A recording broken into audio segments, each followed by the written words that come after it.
Di tengah kebutuhan pangan yang terus meningkat, banyak petani mulai merasakan dampak dari penggunaan pupuk kimia berlebihan yang justru membuat tanah semakin rusak dan lelah.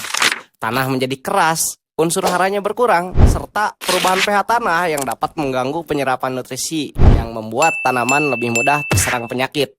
Selain daripada itu pula, penggunaan pupuk kimia ini akan mengganggu pertanian berkelanjutan. Untuk mengatasi hal itu, sekarang kita butuh cara yang lebih ramah lingkungan dan bisa menjaga tanah tetap subur dan jangka panjang.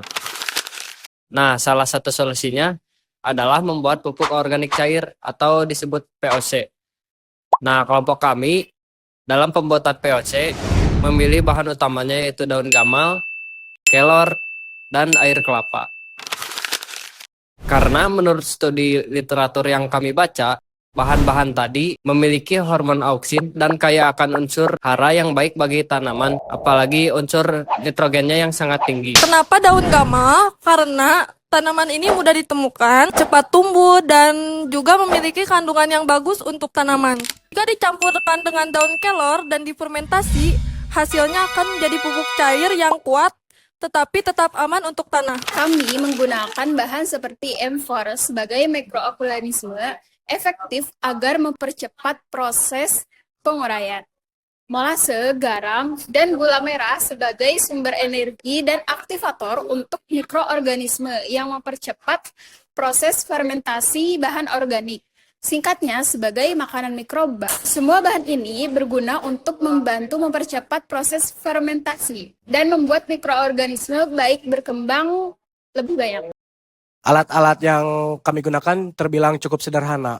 Kita cuma butuh galon untuk fermentasi dan juga pengaduk dan juga blender untuk menghaluskan bahan. Jadi siapapun bisa bikin POC ini di rumah tanpa alat yang ribet. Prosesnya pun terbilang mudah. Pertama, siapkan daun gamal 1,5 kg dan daun kelor 1,5 kg. Masukkan ke blender, tambah air biasa sekitar 2 liter, lalu haluskan sampai merata agar mempercepat proses fermentasi. Setelah itu, tuangkan hasil blender ke dalam galon tadi, lalu tambahkan molase dan M4, air kelapa, air cuci beras, sedikit garam dan gula yang sudah disisir tadi.